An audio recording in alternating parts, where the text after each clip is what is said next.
Hi everyone, आज हम लोग पढ़ेंगे कि सेल्स के अनुसार जो हमारे ऑर्गेनिज्म पाए जाते हैं अर्थ पे, उन्हें हम कितने भागों में बांटे हैं। तो हम उन्हें दो भागों में बांटे हैं, जो कि पहला है यूनिसेलुलर ऑर्गेनिज्म और दूसरा है मल्टी सेलुलर ऑर्गेनिज्म। तो हम पहले बात करते हैं कि यूनिसेलुलर ऑर्गेनिज्म क्या होता है। तो यूनि मतलब भी होता है सिंगल और सेलुलर मतलब होता है सेल्स। तो ऐसे ऑर्गेनिज्म जो सिंगल सेल से बने हों, ऐसे ऑर्गेनिज्म जो सिंगल सेल से बने हैं, उन्हें हम क्या बोलते हैं? यूनिसेलुलर ऑर्गेनिज्म बोलते हैं। उनमें क्या होता है? सिंगल सेल प्रेजेंट होता है। एग्जाम्पल में क्या होता है? अमीबा और बैक्टीरिया, जो हमारा अमीबा और बैक्टीरिया है वो सिंगल सेल से बना हुआ है। और दूसरा है multi cellular. Multi means he बहुत होता है और सेलुलर मतलब होता है सेल्स। ठीक है, तो ऐसे ऑर्गेनिज्म जो बहुत प्रकार के सेल से बने हों, उन्हें हम क्या बोलेंगे? मल्टी सेलुलर सेल्स बोलेंगे। उनमें अलग अलग प्रकार के जो सेल्स होते हैं वो प्रेजेंट होते हैं, जैसे कि एग्जाम्पल में प्लांट हो गया और एनिमल हो गया। ठीक है, एक बार हम फिर से इसे दोहरा लेते हैं कि ये क्या है।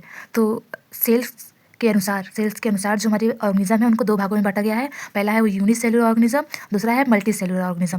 तो यूनि में क्या होता है कि जो ऑर्गेनिज्म होते हैं वो सिंगल सेल से बने होते हैं।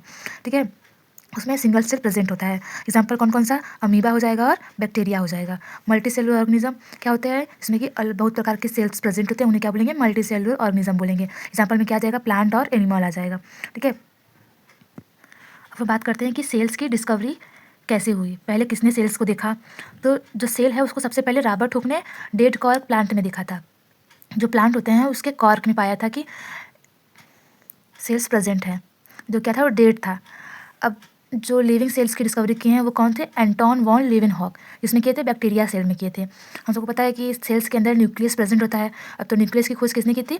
रॉबर्ट ब्राउन ने 1831 में न्यूक्लियस की खोज की थी। सेल्स की स्टडी को ईजी करने के लिए किसका इन्वेंशन हुआ? इलेक्ट्रॉन माइक्रोस्कोप का इन्वेंशन किया गया, ताकि कि हम अच्छे से उसके बारे में और डीप में जानकारी प्राप्त कर सकें। एक बार फिर से इसको रिपीट कर लेते हैं।